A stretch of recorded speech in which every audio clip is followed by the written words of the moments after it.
Y'all token and everything here, huh?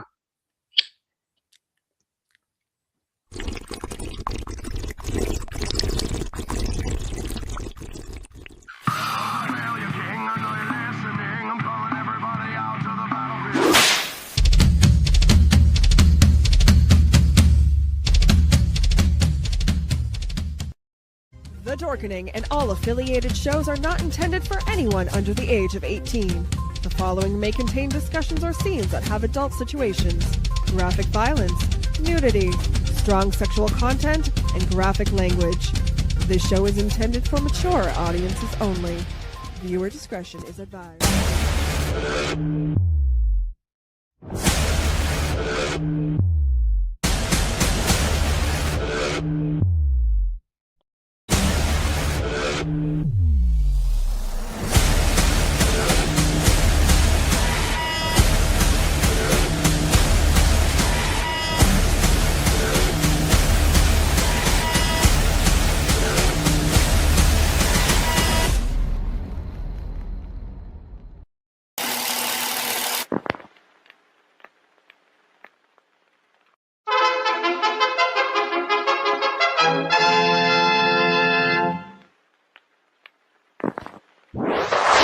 Persons under 18 will not be admitted.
What's happening, everybody?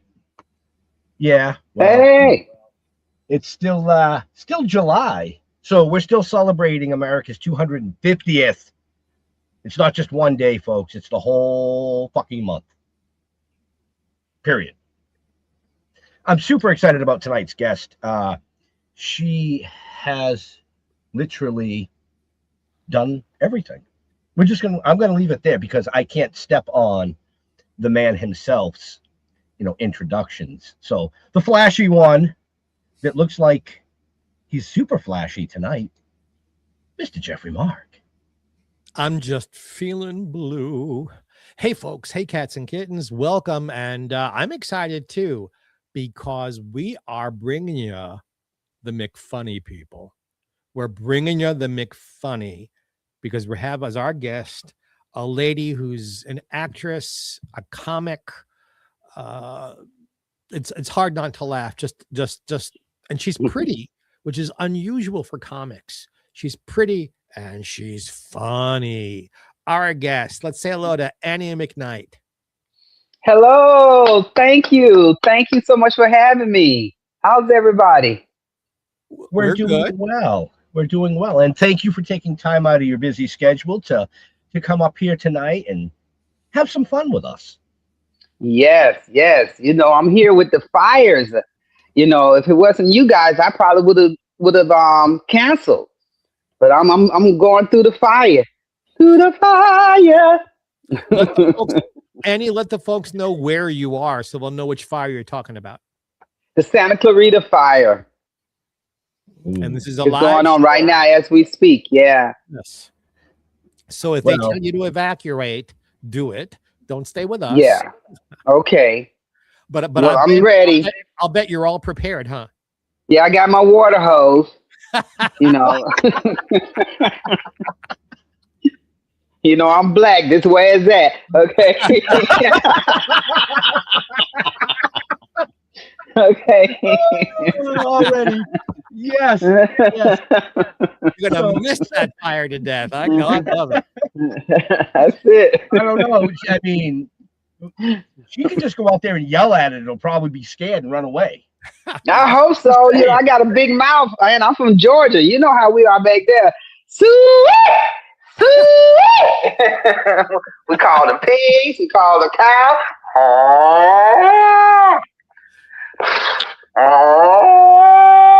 We call them all in.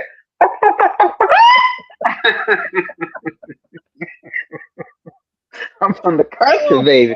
We got to get them in here, Annie. Get them in. I'm coming, Mom. Were you brought up on a farm? Pardon? Were you brought up on a farm? No, but my dad had a farm. He was a pig farmer. He raised pigs, and he liked to grow watermelons and peas. Mm-hmm. And fresh so, peas. Yes, fresh peas. Garden fresh peas with just a little bit of butter and a little bit of salt and pepper. Oh, yes. You know. All right, is the show over? Because I'm hungry now. I'm going to start cooking that cornbread for you, baby. Annie, if you've got a good cornbread recipe, would you send it to me, please? Okay, I'm going to send it to you. A good one. Please, because it's from a can, but it's from a can, but I'm going to send it to you. You know what? It usually every cornbread I've ever had started in a can. Okay. Yes. Yum, yum, yum, yum, yum. Yes. So but I must say, Marie Calendar have a good can of cornbread and Jiffy. I must say they are. Yeah, but Marie is not a guest on the show today. You are. No, that's right. So Annie has a great cornbread. There we go, baby. There we go. That's right. So in case you haven't recognized this amazing guest, folks, she has graced the stages, the comic world. She's a writer, producer, actor / actress, depending on how you want to look at it. But there you go. You've seen her on things like Southland, Everybody Hates Chris, The Soul Man, 2 Degrees, and I could go on and on and on all night long. So if you're looking at her going, wow, she looks really familiar, that's why. Mm-hmm. Hey, geez, read the show notes, folks. No, I'm just kidding. That's right. Do your homework. Annie, which came first for you, the acting or the stand-up? You know, it would be the acting. It would be the acting. I didn't even know I was a stand-up or knew of stand-up because I'm from Georgia, a little old small town, Fort Benning. And my aunt used to call me Bozo because I was the only one that was able to make my grandmother laugh. You know, my grandmother had gotten on in age, and as they said, the old timer's disease. But I was always able to say something, do something in front of her, and she would laugh. And so my aunt, Emma, who was a teacher, she said, we're going to call you Bozo. And so, and I had the opportunity to meet Mr. Bozo when I came to California. I was working at the one day to close the place down. Oh, it was just on the tip of my tongue. At a restaurant there in Beverly Hills. And he would come in there and I was like, is that Bozo? And that was him. It was great to meet him. It was great to meet him. Wow.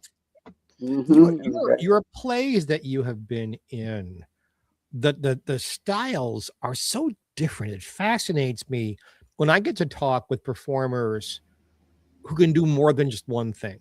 Not that doing one thing is a bad thing, but I mean, we're talking Macbeth.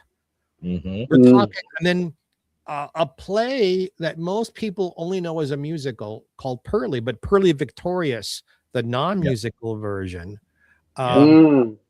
Completely different styles, completely. I mean, it's not like, oh, we need an Annie McKnight type, let's hire her. No,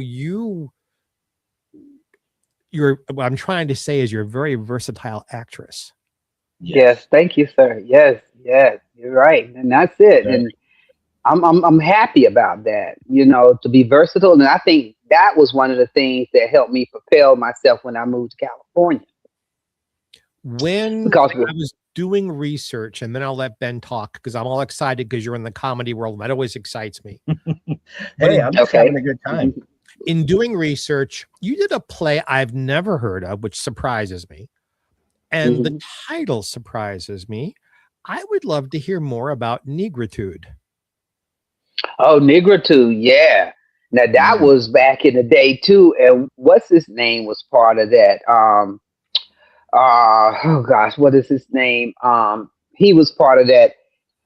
I'm trying to think of his son, and he was very well known. I'm sorry, it was so long ago, but they created that. Famous African American actor. Is you trying to come up with? Yeah. I should have brought my notes and stuff. I had my my resume in front of me, but we're just talking. It was so good, for them to create that and how they did it. It was some of the back in the day of the Black Panthers. Oh, okay. Some of the things that the Panthers went through, and I think that's why they call it Negritude. You know what I'm saying? Because their too was totally different from others. They had a attitude about themselves and a charisma, the way they wanted to carry themselves. And then, of course, that was back in Harlem, up in New York area. So, they was real fighters, opposed to the Southerners. They was a little bit docile, a little bit held back, so to speak, because of the situation. But when you go to New York, a lot of those cats, they was like doing what they had to do, and they didn't care. Yeah, I'm from New York, and I knew some of them. Are you? Yeah, I'm from Brooklyn. Really? Yeah. And okay, I knew some of those people when I was a young actor. What's your opinion? Looking back now, we have a half a century to look back on what that attitude was. Do you think? Let's use the name of the show. That Negritude, the hard Black attitude, was necessary to move the civil rights movement forward, or do you think it was something of its moment and doesn't apply anymore? I think it was needed because we were already under a lot of force. Everything that the African American, Negro, nigger, whichever one you want to call, was under force. It was done by force. Even us coming to America was force. So everything was force, and so therefore America and the blacks and the whites really encompasses America. That we are the ones that created America. And when the breakup came, created all of the United States of America. Because when the big break came, even though there was different sections, some were named, some were not named, that brought the difference in the separation. And even if you think about California, how it was so far out to the west, faraway land, so to speak, but and the attitudes are different here than they are in others. And if you go further north, and if you going up in Philly and New Jersey, New York, their attitudes are totally different. Even though they was able to come together, but their attitudes are different. So I think that all that has happened was meant to be, because we do have a great land, with so many different nationalities. Even me, tu hablo español, muy poquito, es freaking Dutch, I've been to Japan, I've performed over in Korea. So all those things because of America, because of the quote unquote freedom that we fought for, has made it come full circle. Right. Well said. Yes. Yeah, I think it's full circle now. We always gonna have somebody who's gonna disagree. We know that. Right. You know, the teeth and tongue fall out sometimes, like my mama say. When you bite your tongue that got mad at your teeth, and your teeth that got mad at your tongue. So if they fall out, how could we expect people with their own opinions, mindset, not to have some type of disagreement? Coming from Georgia, I've been to your small town. Okay. Coming up into New York, did you get to spend any time in Harlem when you first got to New York City? Oh yeah, my cousin lived in Harlem, and then Amsterdam, off Harlem. And then you go on up. My other cousin lived off of Amsterdam Avenue. I think that was not Harlem. That was Manhattan. I think they call that area Manhattan. I loved Harlem. I loved the culture. I love the beautiful homes. People think of Harlem as this slum, like someone dropped a bomb. Yes, there were parts of Harlem that were slums, but it's a beautiful, beautiful neighborhood filled with incredible culture. Was that a surprise for you coming from a small town in the South? It was. It really was. And I was amazed at how people really congregated, because in the South, when I was coming up, it was a extremely separation. I even went to a segregated. I didn't go to a segregated school. You know, it became segregated when I was in the 6th grade. So all that time, it was just all blacks. And when they segregated it, when I was in the 6th grade, then I had to walk a long ways away from my home, you know, to go to school. And then that's when, you know, things started happening.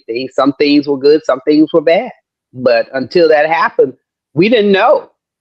And even as a matter of fact, to show how historical the house that I used to live in on 30th Avenue, what's his name? Reverend Jesse Jackson marched. All of them marched up my street years ago when I was a child. Wow. Well, I don't know if that was it's a piece of history. Yeah, piece of history. I was young, but that was what's going on. You know, I mean, I was blessed to be able to go down to Columbus to do a convention 4 years ago. I did a comic book convention down there. It was the first time they had it. It was an old mill on the river. Gorgeous area. I mean, it was a long ass drive because I'm from Boston. Yeah, wow. You did have a good drive. It was 2 days. But what a beautiful, beautiful area. So you grew up in Columbus. You went to school in South Carolina. And you're talking about the mill that you went to that was in Columbus.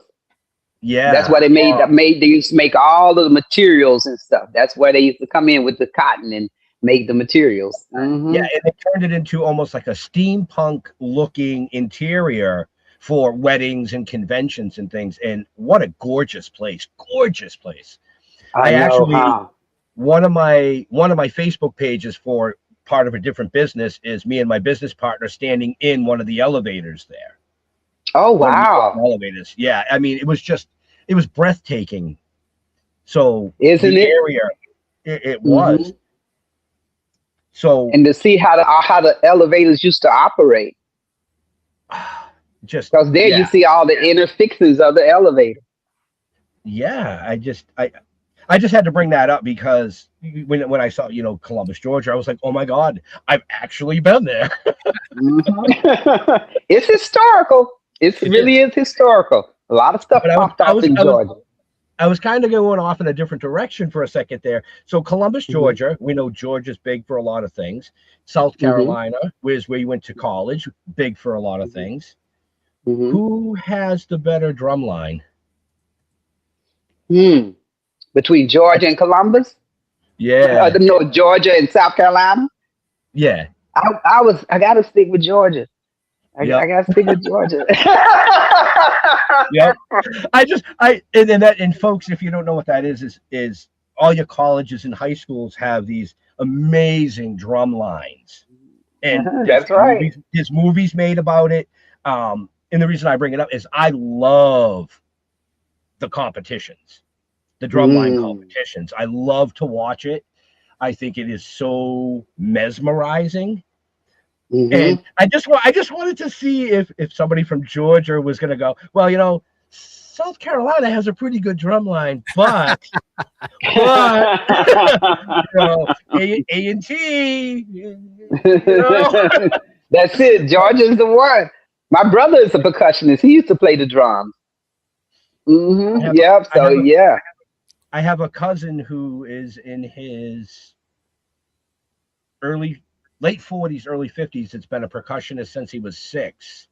Oh wow. Okay. Yeah. He's toured all over the world with a death metal bit. He plays death metal, but okay. but Okay. All right. He started on a drum line here in. Mm-hmm. I live in America's hometown, Plymouth, Massachusetts. So okay. I'm south of Boston, but it's just one of those things that. And see, this has nothing to do with our guest folks. That's the beauty of the show. We're learning. We're learning about the guest. That's what we like. Exactly. So, And that's so inspiring to so many people. The more you know about someone, you can understand them. Right. Right. Mm-hmm. I want to ask you a question that gets asked of me a lot when I get interviewed. Mm-hmm. You go to People New York interview you? to break into the theater. Sorry. You go to New York to break into the theater, and when people ask me is, all right, why you? Why did you, meaning Jeffrey Mark, why did you break through? How come you got cast in shows, and why did your career grow when other people go to New York and get nowhere? Why, Annie, do you think, I mean, you know as well as I, stiff competition and the old conundrum, they won't cast you unless they can see you in something, and you can't get into something to be seen unless they cast you in something. And there's that catch-22 thing. Now, I was lucky. I got to New York at 17 from being out of the state for a while. The very first show I auditioned for, an off-Broadway musical, I got cast and I was there 3 weeks. How did you break through? How did you break through? You know, it was funny. It came by way of love. To be honest with you, I was going and wanted to and aspired to be a performer, but I was in Georgia. And, you know, people don't believe in too many dreams when I was coming up like that, as far as just, oh, okay, you're going to go off and be an actress. So what happened, I was dating this guy, and he was from Newport, Rhode Island. And so I had started going to school in Phoenix City at Chattahoochee Community College. I was going to be a radiologist technologist. And so when I was going there, I said to myself, I had to do, well, I didn't say, but the teacher gave me, I had to take a theater class. In one of the theater class, we had to learn a little monologue, and I had to portray it and do it. And I did it. And that's when the bug bit me. Even though I had been doing school plays all through kindergarten, my mother would always put me in the plays and stuff. And I also was a little writer. And I had wrote something when I was in about the 2nd grade called Little Toot. And so time went further on. And so when I was going to college, I decided to become a technologist. And so when I was there, I had to do that monologue. And when I did the monologue, it was like the bug bit me. And I'm like, I like doing this. And so I transferred from CVCC to Columbus College, and I had to do a presentation there. Also, I changed my major, and was in this play. And I did that. But in the interim, all that, I had met this guy, called myself falling in love. So we went to Newport, Rhode Island. That was his hometown. Big mistake. I was only there 3 days. Then he put me out. Hell, a period lasts longer than that. Yeah.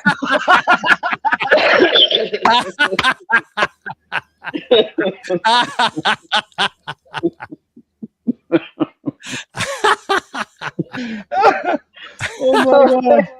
That's great. I know. So, you know, my life hasn't been easy, fellas. You know, so after that, then I praise God. Some relatives was there that was stationed in Columbia, South Carolina. They was working for the Navy, because that was up in Newport, Rhode Island. That was the Navy base. And so their job was ending. So I caught a ride with them back to Columbia, South Carolina. I didn't want to go home because I didn't want to hear I told you so's or what happened. So I went to Columbia, and every night I would cry to sleep, and I would hear on the radio, Sty of the Blind Pig. We're looking for people to play in the Sty of the Blind Pig. So I'm like, I'm going to go down there to Allen University. I went down there and auditioned, and I got the old lady part. And so it just took off from there. It just took off. Things just started growing. I got out of my funk of being with that guy. And from there, I went to, I had to run for Miss Black Columbia pageant in Columbia, South Carolina. And I did the old lady character, Granny Annie. I did her. And then from there, I got a standing ovation that night. So I took Granny to the comedy club. But I was taking Granny because, again, being from the South, so I had my bale of hay, I had a bucket and a scrub board. And so I went down to the comedy club in 5 Points in Columbia, South Carolina. And I had my hay, I had my bucket, and I had my whole scrub board. And after the show, the manager said, he said, Annie, you are so funny. I said, thank you. He said, but you know, you don't need all that stuff you taking with you. You got the hay, you got a bucket, you got a scrub board. He said, get rid of all of that. And I had never been told that before. And because I've been doing Granny for a while, he said, just do stand-up. He said, and then see how free you'll be. He said, you wrote all that you said tonight? I said, yes, sir. He said, go and write me 5 minutes and come back and see me in 2 weeks. I said, okay. So I came back and wrote something in 5 minutes in 2 weeks. And he said, you're a stand-up. He said, don't forget all that hay and stuff. Don't worry about that, Annie. He said, you're a stand-up. And so, boom, that's when stand-up came. And I kept Granny one more time. When I came to California, I auditioned for the Gong Show and Granny Annie. Okay. And Granny Annie won the Gong Show. Okay, I had that bale of hay, I had my scrub board, and I had my bucket. And that was the last time I did Granny. But she brought me home $800, a big old package of spaghetti, and something else they gave me. And because we had just moved to California, didn't have no place to stay or no food or nothing. So the Gong Show saved us. Do you remember who the celebrity panel was that week? Yes. The panel, it was back in the day. It was the older guy, the tall one. What was his name? I'm going to have to get my show and pull it up and see. But it was him. It was him. And I'm trying to think who the other people were on the panel. I can't think. I'm going to have to pull up my show and see if I can see if they show the whole panel again. But yes, that was back in the day when all of them, the lady with the black, with the brunette lady, I think she was on, what was that show she was on? It was another show that used to come on all the time. It wasn't Bob Barker now. It was something else, but she was on there. Caroline Gray, I feel like it's come to my mind. Something of that nature. But yeah, it was a lot of those old cats, and they were funny. You know, you could do a whole bit about trying to remember people's names that would be hysterical. Right? Okay, that's a good one. I should try that. You know, especially with this gray hair now. I was going to say, we've both, you and I, reached an age where we can get away with that. Okay. And, you know, you can do a whole thing and just because you can do that. I know you can. Right. Thank you. I'm going to write it and I'm going to let you see it. You tell me what you think about it, both of you guys. All right. Absolutely. So you go from the Gong Show back in the day, fast forward a little bit with your comedy to America's Funniest People. America's Funniest People. You came out on that and you just crushed it. You took the top prize, which then turned and catapulted your comedy career overnight, more or less. Yeah. Boom. Annie McKnight is here. That's it. She is the real deal. So here's something, Annie, you don't know. This is about you, not about me. The Okay. night they aired that episode where Mm-hmm. you won the money, I was at the Improv with Bud Friedman and 8 or 9 comics, and we were What? all watching the show together to see you win. Oh, I never knew that. Thank you for sharing. Really? Really? Wow. I mean, we Wow. already knew you were the winner, but we wanted to see the show where you win. And Yes. yeah, no, we were so excited because comics as a group never really Mm-hmm. had that kind of acknowledgement before. Oh, wow. I mean, there were other talent type shows on Yeah. television, Mm-hmm. but not one just about stand-up like that. And we were just, yeah. Right. So, Okay. Yeah. I personally loved the show because without comedy, without laughter, we have nothing. Amen. This world has nothing. Mm-hmm. Because you can't be serious all the time. It just, Yes. you know, they say comedy is the best medicine, and it really is. You know, It is. I've been working outside in the extreme heat and humidity for like 5 days straight. I started the show tonight. I was a little tired, and I'm a little like, you know, and within the first 5 minutes, you made me laugh. I had tears in my eyes, and I'm full of energy. Hey, man, that's it. That's comedy. There's something about that joy. I think it's you, but we'll say it's the comedy. The comedy coming through me. Yes. We're gonna go with that one. Go with that one. How they say, I got that joy, joy, joy, joy down in my heart. yeah. Down in my heart. Remember that one? Right? That's it. And joy, it does so much for people. And I'm glad that you brought that up because I was the only one that was able to make my grandmother laugh. You know, when she started getting Alzheimer's, you know, and stuff, and she would just walk around like she was in a daze, and I would make her laugh. And my auntie, that's when I how I got tagged Bozo. We're going to call you Bozo because you make us laugh. And then when like I stated earlier, got to California, I met him. Mm-hmm. So it's laughter is definitely a medicine. It's definitely a medicine. And yet, with your incredible comedy talent, you've done some very serious acting.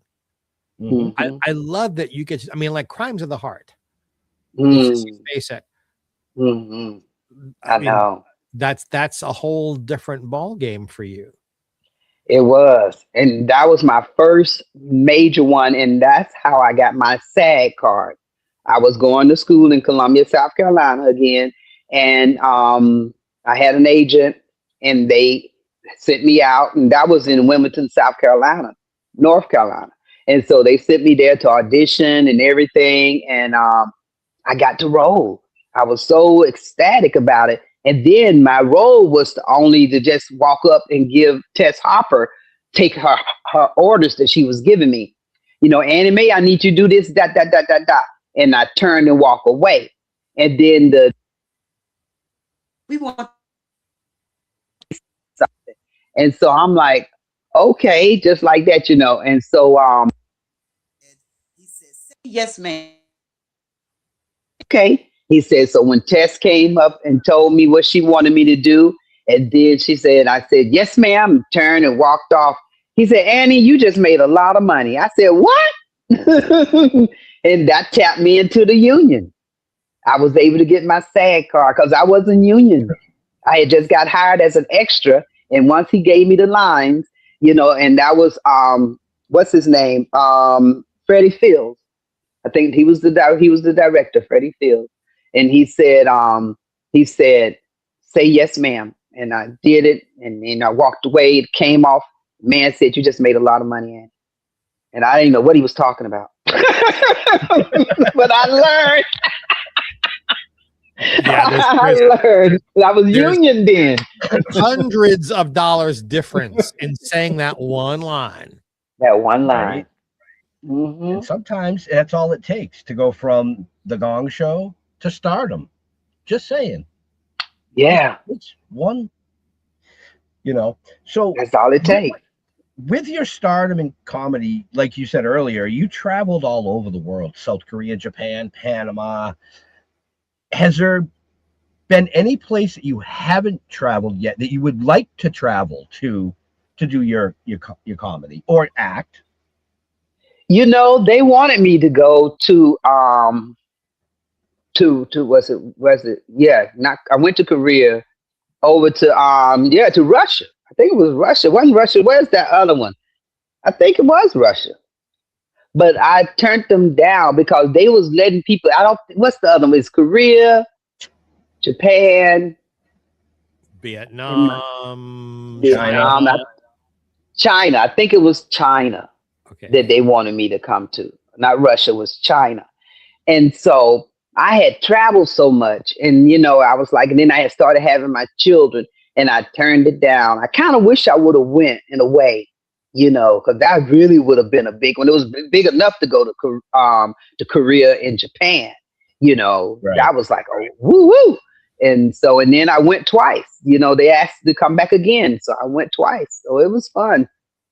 Comedy can really take you to a lot of places that you would never ever expect to go.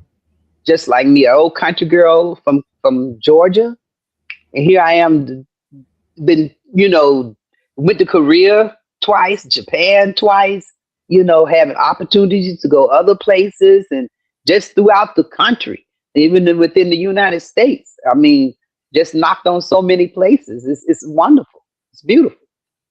We're very Really lucky beautiful. people, those of us who get to do these things. We are.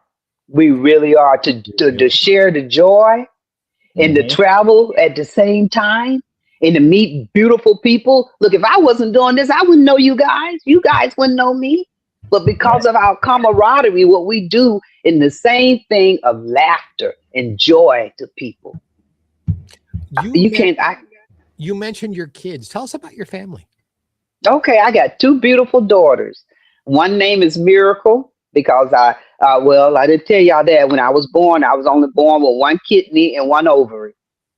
So I never knew. I know, huh? I'm just old raggedy piece of something.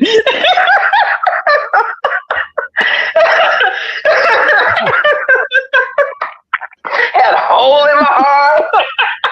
One kidney. Man. I didn't find out about the kidney until it came time to have the babies. And then the man told me, he said, Annie, you only got one kidney and one ovary. I'm like, what? No wonder I never got pregnant from them boys.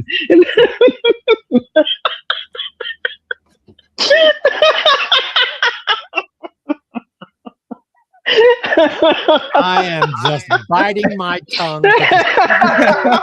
Punchlines that are inappropriate for me to say.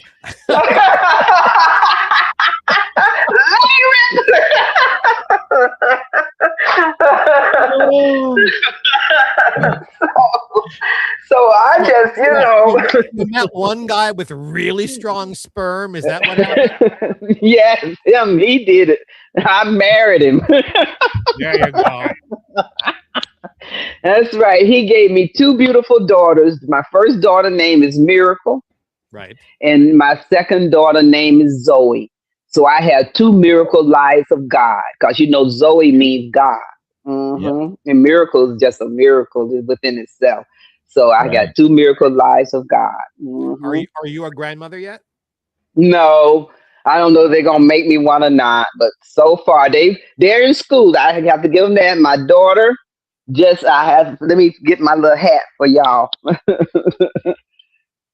My oldest daughter, Miracle, just graduated from Pepperdine.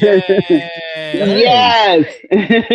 And she is one of the highest graduates in our family. My mother only had a 6th grade education, being in Alabama, they didn't let them have much. And it really tore her heart up. I remember when I was in the 4th or 5th grade, and she was trying to go back to school, wanted to get her high school diploma.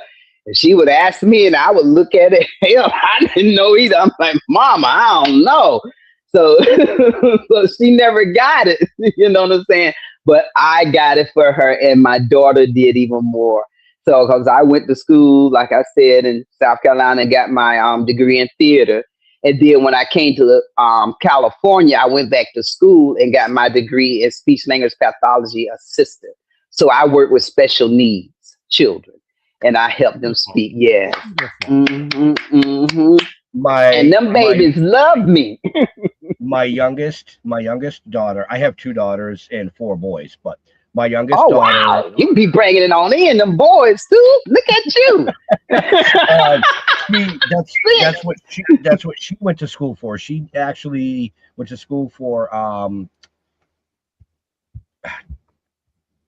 daycare. Speech language pathology. Okay. Well, for daycare, but with disabilities. Okay. So Yes. That's what she went to school for. Okay, that's a good field. Does she enjoy it? It's hard. Yeah, that's what I'm saying. It's hard, but it can be so rewarding when those children, should I say, learn something, learn a word or two, and the parents are overjoyed, to see that, because a lot of times they don't expect it. And we do change lives. So congratulations to your daughter. Yes. That's beautiful. And back at you, Annie. Oh, yeah. Thank you. Definitely. I can't do the snap, so I'm going to clap. Okay. You want you to burst your thumbs out? Most people who get older can't snap because of arthritis.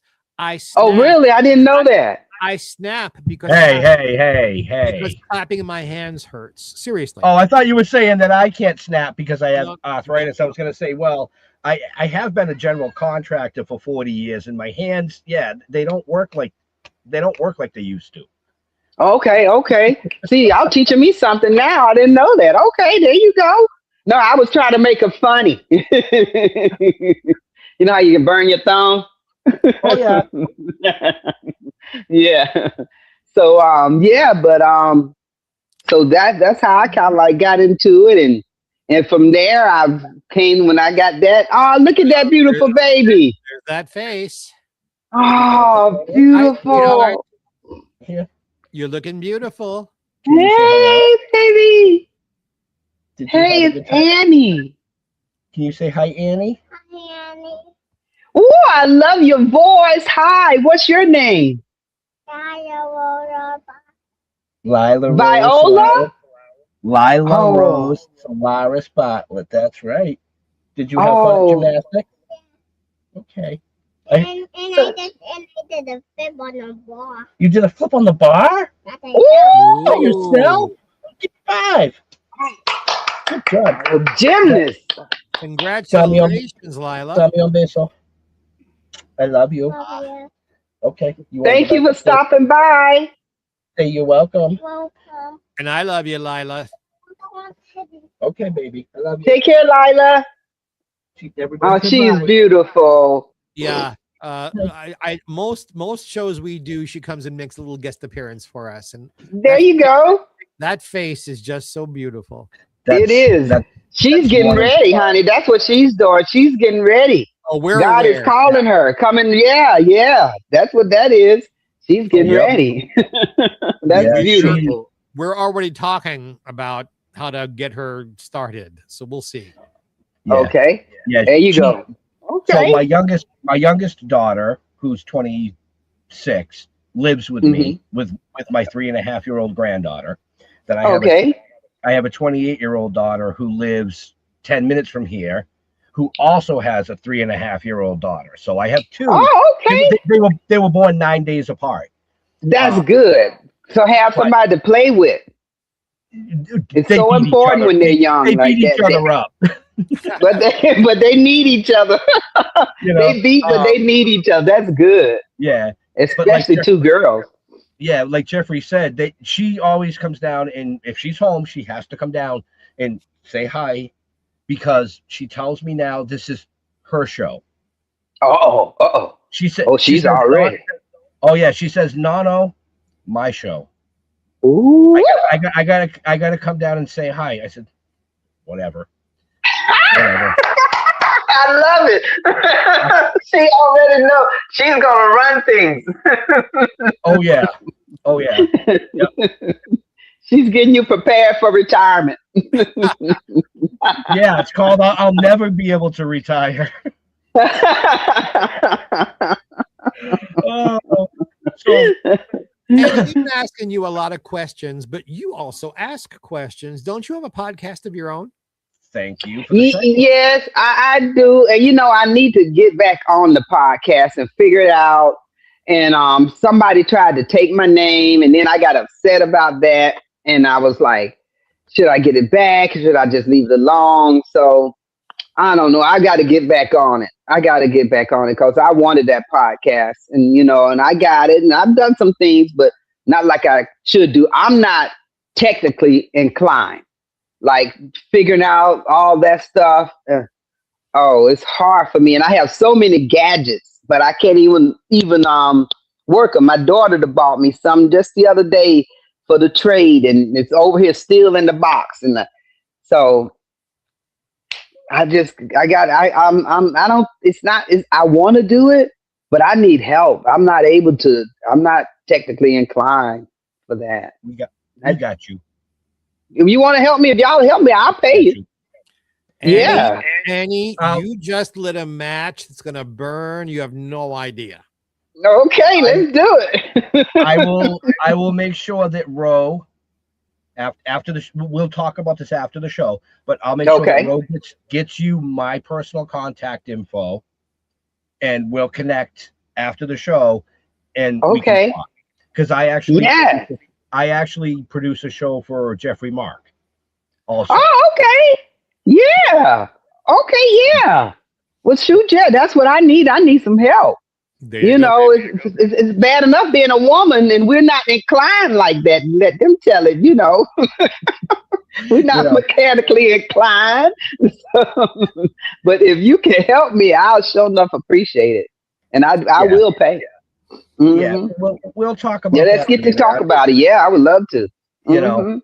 Annie, how are you handling? Okay, so your African American thing we've talked about, being a woman we've talked about. How are you handling in our business aging? Because I have so many friends, I'm sure you do too, who have worked and had very long careers and are kind of like throwing their hands up in the air because they're not getting cast anymore and they don't know what to do in this next part of their careers. How are you handling that? I kind of went through that too, because I just turned 66 and I went through that. And at first I was like, wow, time has really moved on from the time, like I said, I was a little youngster, early 20s. I was barely 21 when I did Crimes of the Heart. And, I just followed my mind and came out here. And then with all of the changes with the computers and stuff, that wasn't going on when I first started. You would get your sides and you'd learn them and that was it. But now with all this and these gadgets and stuff, it's very challenging to me. My daughter Zoe helps me a lot, but sometimes I feel like I'm bugging her because I know she's doing things as well, but she does help me. And I'm finding that I do need assistance because it's constantly changing. And that's the part that gets me. And I don't like the fact that so many gadgets can go for one thing. That gets on my nerve. Like, why not just have this button is to turn on, the other one is to turn off, but that's how it should be. That's how I grew up. But you got this for that, and then you open up a program and it got different of other gadgets that you gotta, and I think it just frustrates me. And I'm a woman, we're not good in all this technical stuff. I'll claim it today. So, y'all men good at this stuff. Who created the computer? Was it a man? It probably was some man that didn't want his wife to get into what he was doing. Who did create the computer? I think I got something to fuss about. It had to be, because they number men working on them. Think about it, ladies. I know some of y'all ladies out there saying, Annie got a point. Yes, think about it. But you also realize, Annie, we have a very, very large audience of millions of people who watch us every week. There's probably 30 or 40 1,000 lesbians out there. What do you mean women can't handle? What are you talking about? Don't get them lesbians upset. I'd have worked for them too. Okay. So You name it, I'd have did it, baby. so in regards to Jeffrey Mark's question, how do us older people handle these things? Well, it's very simple, folks. These three people up here, and a lot of you out there, we're like fine wine. We just get better with the time. That's simple. Yes. Yes. We adapt. That's it. Mm-hmm. And I don't have to have a computer or nothing, a typewriter in front of me when I got my vocal cords, when I can speak. Right. Give me a microphone. I think that's true, what you just said. But these young folks, they that came up with this mess. And they know they got us running now. They got us, see. When we just had the analog and then came up with the FM radio, we was cool. And AM. Now they want to have this and that. And you can't even just turn on the TV no more without everything. Y'all noticed that? I have to call my daughters. Well, mom or dad, I turn it on because it won't work for me. Why is it not working for me? Something's going on. It's a strategy on the old folks. That's what I need to do. I'm going to have to raise some type of strategy to fight back. We're here. We're old, but we're here.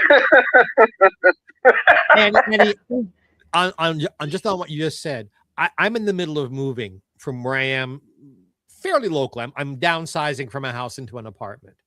The other day, it took me 5 hours, five, just to get the electricity and the gas turned on in my name because the technology wouldn't give me a person to speak with.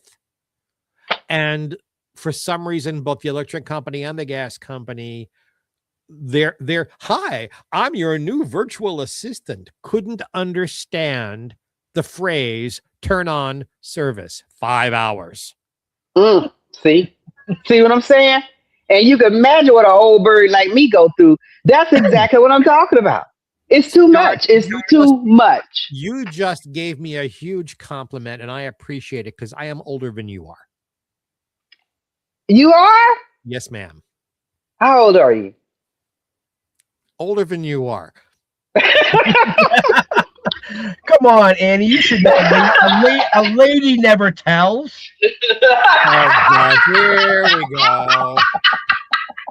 Okay. I need a toke on that. Oh, really? Oh, it's too big for you? How about this little baby? Don't tell my mama. Oh, that was perfectly placed. That was perfectly placed. Good comic for you, right? Ben and I are very close friends, and he knows I don't take offense. Okay. Because there was no offense meant by it. Of course it not. was just a perfect segue into a comedy banter.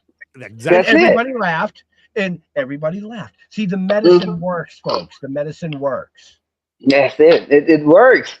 And that's why you guys have all y'all viewers and people watching and want to tune in. Because they know a hit is a hit. Right. You know, and at the beginning of the show, folks, we said that this amazing guest, she has done everything. So we've talked about comedy, and we've talked about her acting abilities and writing and producing. She does behind the scenes stuff, voice where you don't see her. She's done freaking commercials, folks. She has literally done it all. She's worked with amazing people like Kevin Hart, Martin Lawrence. I mean, come on. Come on.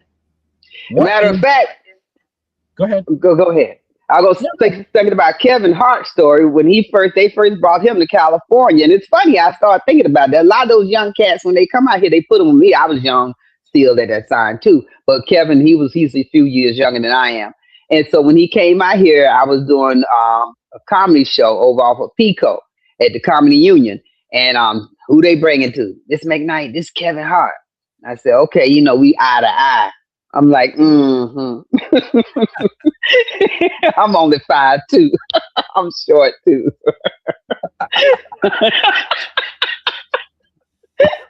He just coming here, and he just coming out here from he was from back east, from Philly somewhere he was coming from, and he don't know if he can get some time.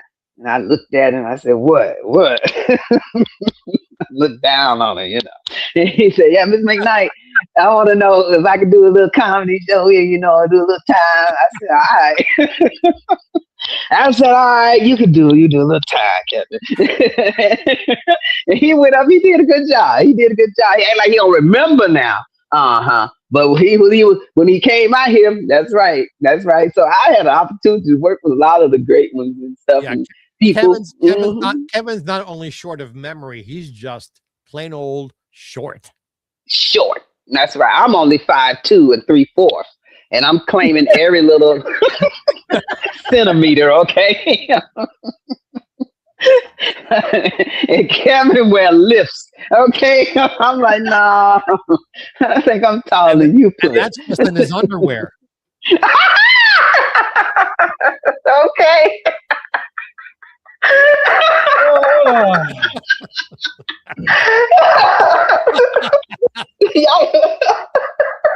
Am I lying there? Come on. You know it. She's gonna fan herself off after that one. That's funny. You guys all right. I like y'all. That's it. See, I really brought this to pull out the fire. Now I see. This is the real. Now I see.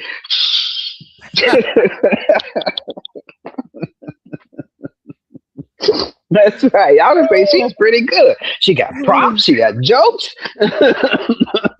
Right? I'll bet you got that stack of hay someplace still waiting for you. Okay. It made me famous, honey. That's right. I wonder if I still have that. They should play that. I wonder if they still have that one. The Gong Show. The Gong Show. I'm going to find it. I could see a whole sitcom about Granny Annie. Right. Oh, yeah. Right. Oh, man. When I started Granny, and I started her, like I said, in South Carolina when I ran for the Miss Black Columbia pageant. And, man, people used to think I was a real old lady. I remember one time I was at this show, and the young girl came up to me, and I just want to talk to you, Granny, and just want to tell you. She was just telling her whole story. And I'm like, child, I'm probably younger than you. But she was going on. I didn't interrupt. I let her have her say, and she got it off. You know, she was happy and was glad to talk to me, and I was glad to be able to talk back. So it was funny. I just had an idea. Oh, boy. Mm-hmm. A reboot of the Beverly Hillbillies, except instead of using crackers, a black family from Georgia. Okay. They get the oil, and your granny. I think that will work. Write that down, somebody. Well, we already know it came here. It was that's right, trademark. That's right, trademark. I think that would be good. Because they haven't had any show with any old lady on there ever since, what's her name, to be honest with you, Betty White. And I love Betty White. Yep. They have, on and off the screen, I love Betty White. And the first episode, Granny's in the kitchen making her cornbread. Yes. And here come everybody coming in, stomping and not washing their hands, not wiping their feet. You know, we got to start off with that. Wait a minute. What is all this coming on up here? Was this a parade? What's going on here? Out comes your wooden spoon, clunk. Okay, exactly. Get out of here. No cornbread for you, and no cornbread for you, and no cornbread exactly. for you. Exactly. None at all. We need to pitch this to Linda Henning, because Linda owns the Beverly Hillbillies. We need to pitch this. Really? Yeah. Paul Henning is the guy who created it. Linda's his daughter. Linda played Betty Jo on Petticoat Junction. And I loved him. Yeah. We you think she'll be for it? I don't know. Well, there's only one way to find out. It's not bad. It's not bad. And it's not no buffoonery. It would be good. We just kind of spice it up, kind of like modern day. You know, maybe switch around a little bit of the wardrobe. Oh, we And have to make it. The beauty of it all, the beauty of it all is reverting back to what we were saying about 20 minutes ago. Technology, with you can't just turn on the TV. You're not just going to get 3 channels. There is so many different platforms out there that one of those platforms would look at that idea and go, let's do 5 episodes and see what happens. Hey, BET. I heard that. Yeah, you're right. BET would probably be right on the top of the list. Yeah, absolutely. Yeah. And Amazon Prime would be right behind them. Woo! Let's do it, baby. Yeah, that's their style of show. Yeah, that's style of the show, and that's right, and that's all it takes. Cause you see a lot of stuff that they put out here now, and I'm not downing it at all, but a lot of freedom, should I say, a lot of freedom is allowed these days for people to have their ideas thought well out and presented. Creativity. Yeah, creativity. More freedom these days with creativity. That's right. If nothing ventured, nothing gained. It's that simple. And I'm going to try to see if I can find one of these other things I had. It was an old thing I did that I did for BET. I'm going to see if I can find some of that old footage and send it to you. But the thing about it is on VHS.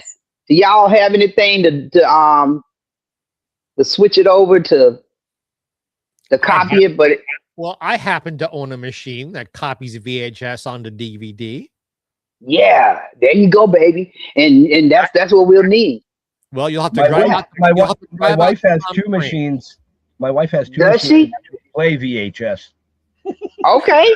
Okay. So then y'all can see it and see if you like it. Annie, and I live in Palm Springs, Annie, so you have to drive out from LA and That's okay. We'll copy it for you. Okay. I'll come out there. I used to come out there and do comedy shows in Palm Springs. Did y'all ever know Michelle Triple X?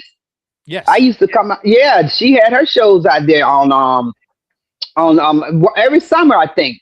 She would do it when they had the tennis or the golf, something they was doing out there that the ladies were doing. Yes, for the Dinah Shore weekend. There you go. Lesbian. Yeah, a couple of times they booked me to come out there. Yeah. Yeah. So I mean, like, shoot, yeah, man. If we can come up with some stuff and can do it, why not? Why not? Why not? And I got other stuff that y'all probably would like and probably would think about producing, because I done wrote a couple of different things. But got to get somebody that really know what they're doing and can, feel what I feel, and let's get it off the air. And even these days, you don't even have to do nothing but just pick a channel you want to put it on, like you were saying earlier. Yeah. Yeah, you just pitch it to the right channels, and you never know. Yeah. So, folks, we are a little bit over time. We don't want to keep Annie all night because, I mean, we could sit here for hours and chat. Because they holding up my smoking time. Yeah, we're holding up her smoking time. So,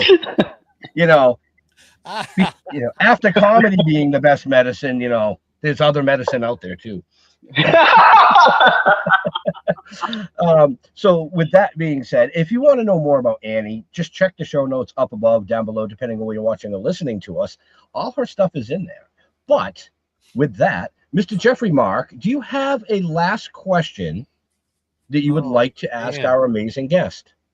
After you wipe the tears. My eyes are burning from laughing. What a wonderful, wonderful thing. Well, better your eyes than something else. Thank you. Thank you both. Okay. And thank you for not burning there.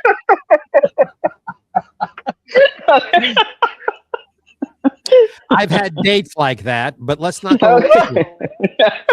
Bum. Wait, that's gonna be our next show. That'll be our next show. People who have made me burn. Yes. I love you guys. It was such a pleasure. Thank you for having me. Of course. I'm so busy laughing. I don't have a question. I'm just enjoying myself. Hey, man, that's good. So, I generally don't ask a last question on the show because, blah, blah. But I am going to ask you a question. Is there something that Annie geeks out about. And what I mean by that is we've had guests on that geek out. They're like, they love astronomy, or they love history, or they love tracing sunken ships, or they collect shoes or hats. Is there something that a lot of people don't know about you that you kind of like, this is my thing right here? I have. Oh, well, wait a minute. Okay. We still in there? Yeah, we're Yep. still in here. Okay, got it. Now, that's my thing that I really enjoy. Oh wow. Hmm. I'm a pretty open-minded person and I enjoy joy. So if there's happiness there, I'm there. That's where I like to be. I like to see people happy. I'm a very caring and sympathetic person. You know, like I told you, I work with the special needs and I Mhm. work with special adults. So, you know, I'm just one of those old country girls and was raised up in Georgia, and I've been traveled throughout the world and I've been blessed. I think because I've been blessed that I can say that and I can feel comfortable in saying it. And have I done a whole bunch of different things? Yes. In different places? Yes. Is God mad? No, because he knows my heart. And everywhere I go, is somebody there that you can touch if you have the opportunity to reach out and touch. Somebody's hand, show them a little love if you can. And that's me. And she Love sings it. too. Wow. I love it. I love it. So, Annie, where do you like to interact with your fans on social medias? Do you like Facebook? Do you like Instagram, a website? Is there some place specific that you enjoy interacting with your fans other than in person? Yeah, I like the Instagram. I like Instagram. I can respond to it a little faster. Also Facebook is good, and that Funky Bird Twitter. I think I got kicked off of there. Something they wanted me to do. I don't know, but I mean, I get enough chicken at my own house. Okay. Okay. So there you go, folks. You can check her out on Facebook and Instagram. Those links are in the show notes as well. Yeah, and Jeffrey also Mark, go to my website. I need to push my website, www.anniemcknight.com, and see some of the great things I've done. that is also in the show notes, folks. So Okay, there you go. any one of those links in the show notes will get you Miss McFunny. McFunny, So, there you go. Mr. Jeffrey Mark, same question for you, sir. Yes. Yes. Unless it's burning too much. It never burned too much, just enough. Okay. Quick, give him the spritzer. Give him the spritzer. I can use some. Jeffrey Mark, as it is spelled underneath me here. For those of you who are listening only, it's GeoffreyMark on Facebook. Jeffrey Mark Showbiz, all one word, on Instagram. And say, if you're having as much fun as we are having here today, I do another show with Ben. At least I do the show and Ben produces it. GPE, Jeffrey Mark Plays Ella. Every week, we play the music of the incredible Ella Fitzgerald on a theme, and I am there to give you insider stories about the music, the songs, and of course, Miss Ella herself, having worked with her towards the end of her career and written 2 books about her. So everywhere you're watching this, every channel, every platform, every network, same channel, you'll see us on Sundays in time for brunch, depending on where in the world you are. And we hope you'll join us for that. And now it's back to Ben. Well, it's actually back to all of us. But as far as we go, stilltoking.com is the easiest, but we are Toking with the Dead on Facebook, Still Toking Productions on YouTube. All these shows that we create are there, archived. You can go back and watch 7 seasons of some of your favorites. Or you can also find out more about the other side of what we do, which is the novel series, the comic book series, the live TV series, the animation, and everything else fun that we do. We want to thank Annie for taking time out of her really busy schedule to hang out, have some fun, hopefully make you laugh tonight. To all our veterans and first responders, we want to thank you for doing what you do so people like us can come up here and do what we do. Stay safe. We'll see you next week. We're out of here. God bless and have a happy. Thank you, Bo.